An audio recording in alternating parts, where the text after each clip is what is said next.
Hej, vi skal videre med vores pizza-app.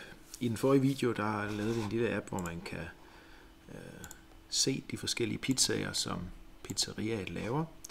Og når man vælger at bestille en pizza, så tæller programmet, hvor mange pizzaer man har bestilt, og hvad den samlede pris for pizzaerne er. Og i den her video, der skal vi videre med programmet. Vi skal have udvidet programmet med en skærm mere, så man kan se bestillingen af de pizzaer, man har valgt.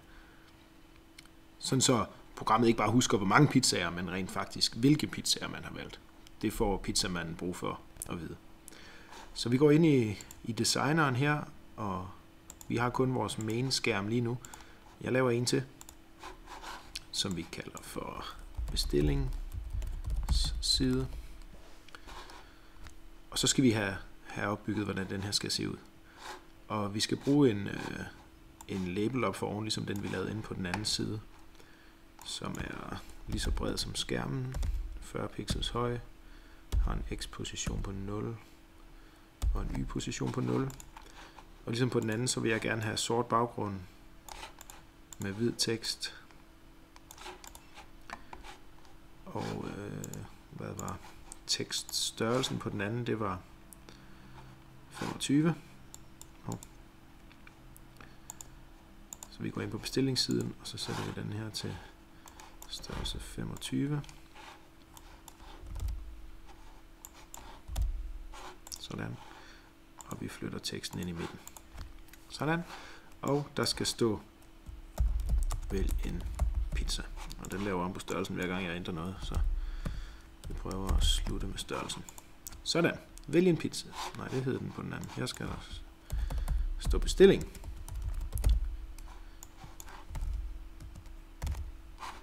Sådan. Det er vores overskrift. Og for at få vist de pizzaer, man har bestilt, så laver vi sådan et text area. Og det placerer vi heroppe til venstre. Og så prøver jeg at ændre størrelsen på det. Så noget i den retning der.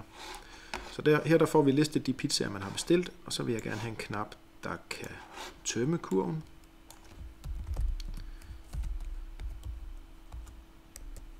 Tøm. Det tror jeg er fint nok. Og så skal vi have en knap til at gå videre til betalingen, hvis nu man gerne vil bestille de pizzaer, som står på listen. Det er sådan bestillingssiden skal se ud. Så lad os få der til at ske noget. Når man trykker på tøm, så vil jeg gerne have udført noget kode. Og vores data heroppe, vi har vores liste med pizzaer, og så har vi vores liste af priser. Og nu vil jeg så gerne have en liste mere, fordi nu skal programmet jo huske, hvilke pizzaer, der er blevet bestilt. Så vi laver en variabel, som vi kalder kurv, og det skal bare være en tom liste til at starte med. Og når så man trykker på bestil, det er den funktion, der står her, så i stedet for bare at tælle antallet af bestilte op, så skal vi have husket, hvilke pizzaer, der blev bestilt. Så vi tager vores kurv, og det er ikke den kommando, jeg skal have fat i. Jeg skal have fat i den her nede, der hedder append item, altså tilføje noget til vores liste. Og vores liste hedder kurv, og det jeg gerne vil have tilføjet, det er nummeret på den pizza, der er blevet bestilt. Og der har vi jo den her variabel, der hedder pizzanummer, som peger på den pizza, der bliver vist på skærmen lige nu. Den vil jeg gerne have tilføjet til kurven, og så kalder vi vis pizza igen. Når så man skifter til bestillingssiden, og det skal vi selvfølgelig også bruge en knap til. Lad os få lavet den med det samme. Vis bestilling. Må lige komme der. Sådan der. 100 pixels bred, ligesom den anden. Sådan. Og når man trykker på vis bestilling, så skifter vi skærm. Så jeg skifter den aktuelle skærm til bestillingssiden. Sådan. Og inde på bestillingssiden, der skal vi så have vist de pizzaer, vi har her. Vi kan godt tage den funktion først, der hedder tom. For at tømme kurven, og nu har vi en liste, der hedder kurv.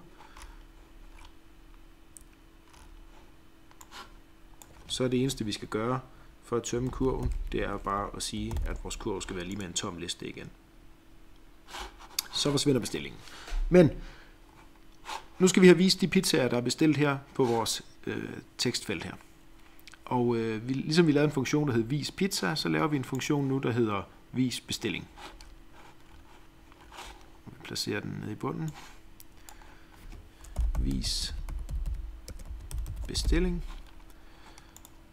Og nu skal vi så have lavet noget indhold til det her tekstfelt. Og for at gøre det, så laver jeg en tekstvariabel, som til at starte med bare er tom. Og så vil jeg gerne fylde en linjes tekst ind i den her variabel for hver pizza, der ligger i kurven. Og når vi har sådan en liste med emner, så kan vi bruge en forlykke til at besøge alle de emner i listen, og så gøre noget med dem alle sammen. Og vi har en tællevariabel, der hedder i. Vi starter ved 0, og så bliver vi ved med at tælle, så længe der er flere pizzaer i vores kurv. Og for hver pizza, vi finder, så skal vi have opdateret vores tekstvariabel. Og den skal simpelthen være lige med den variabel, vi har i forvejen, plus navnet på den pizza, som ligger i vores kurv på den plads, vi er nået til. Og så vil jeg gerne bagefter have tilføjet et linjeskift. Og det gør man med sådan en \n der. Sådan. Så vi tager navnet på pizzaen, og så et linjeskift. Og så gør vi det for alle pizzaer i kurven. Så har vi fået samlet vores tekst, og så skulle jeg kunne gå ind og ændre teksten på vores tekstfelt. Det må være det der. Det kunne jeg godt have givet en lidt bedre navn. Og det som den tekst, som skal ind på vores tekstfelt, det bliver så vores variabel her, der hedder tekst. Sådan. Det skulle være nok til at få vist vores bestilling. Og for at det så bliver udført, så skal jeg kalde den her funktion vis bestilling. Og det gør jeg så, når man går ind på bestillingssiden, og når man har tømt kurven. Sådan. Lad os prøve at se, om det virker. Jeg starter appen, og vi finder en pizza, som vi godt kunne tænke os at købe. Køber 2 af dem her, og så køber jeg en med skinke, og så beder vi om at få vist bestillingen. Og så kan vi se, at vi har pepperoni og skinke. Og så tømmer jeg listen. Så langt, så godt. Og her i min lille test, der lagde jeg straks mærke til, at herfra, der mangler jeg en mulighed, fordi hvis nu jeg tømmer kurven, så har jeg ingen måde at gå tilbage til den anden skærm, så vi skal bruge en knap, der kan tage os tilbage igen. Lad os få sådan en med det samme.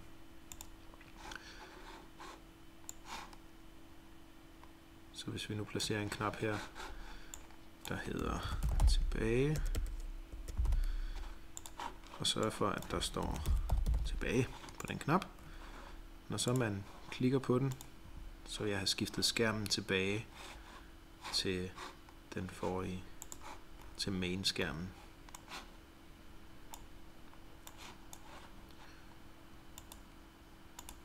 Sådan. Lad os lige teste igen. Jeg kan bestille et par pizzaer. Så tager vi en af hver den her gang. Sådan. Jeg kan gå tilbage, bestille flere, så vokser listen, og jeg kan tømme listen og gå tilbage og bestille pizzaer og få vist min pizza. Sådan.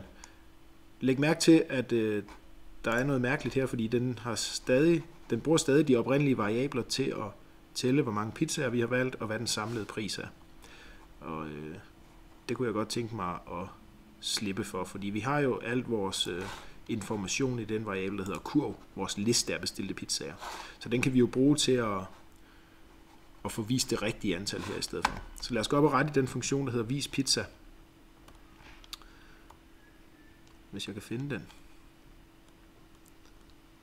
den var der. I stedet for at antal bestilte, det er en variabel, så vil jeg egentlig gerne bare have vist kurvens længde. Og så den samlede pris, den kunne jeg godt tænke mig at hente i en funktion. Så jeg laver en funktion, som skal returnere den samlede pris. Så i stedet for at vores samlede pris det er en variabel, så vil jeg gerne have, at det er en funktion. Og det som funktionen skal gøre, det er, at den skal tælle igennem kurven, og så skal den tælle, hvad prisen for alle de pizzaer, der nu er bestilt, den er. Så jeg laver en variabel, der hedder pris, som jeg starter med at sætte lige med 0. Og så gentager vi forlykken, som vi brugte lige før, til at tælle igennem alle de pizzaer, som er i vores liste. Og hver gang jeg finder en pizza, så vil jeg have opdateret min pris, sådan så prisen bliver lige med den pris, vi havde før, plus, og nu skal vi have en ny pris, og prisen på pizzaerne, det står jo i den liste, der hedder pizzapriser, og så bruger vi igen den plads i kurven, som vi er nået til at hente en pris ud og få lagt til, og når så vi er færdige med forlykken, så har vi talt prisen for alle pizzaerne sammen, og så returnerer vi den. Sådan. Så nu kommer antallet af pizzaer fra kurvens længde, og den samlede pris for pizzaerne kommer fra den funktion, der hedder samlet pris. Og så kunne jeg faktisk også godt tænke mig, at her i vores tekstfelt, at vi også får vist den samlede pris der. Så efter vi har talt alle pizzaerne sammen her i vores vis bestillingsfunktion, så vil jeg gerne have tilføjet en linje mere til vores tekst, hvor der står samlet pris plus, og så kalder vi den der funktion igen. Lad os lige prøve at teste det. Den skal selvfølgelig op, før vi sætter teksten på vores tekstfelt. Kør. 2 oksekødspizzaer. Der var noget galt i linje 18.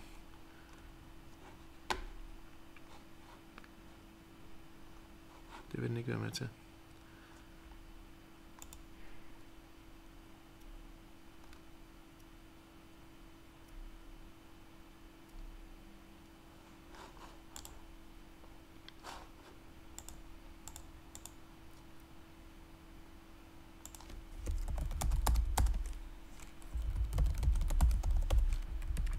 Vi prøver at gøre det på den her måde her i stedet for.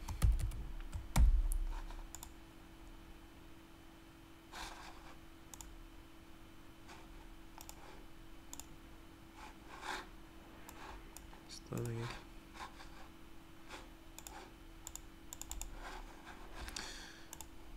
Nej. Det tog mig lige lidt tid at få fundet den fejl, men nu har jeg lavet funktionens navn om, så den ikke længere har samme navn som den her variabel. Nu prøver vi at køre vores program igen, og nu kan jeg så finde den pizza, jeg gerne vil have, bestille et par stykker af dem, så får jeg nu antallet og den samlede pris beregnet ved hjælp af vores indkøbskurve. Jeg kan også få vist bestillingen, og der tilføjer den også den samlede pris, og hvis jeg tømmer kurven og går tilbage, så opdaterer dem der, men jeg skal huske, når jeg går tilbage til main-skærmen, lige at kalde den funktion, der hedder vis pizza.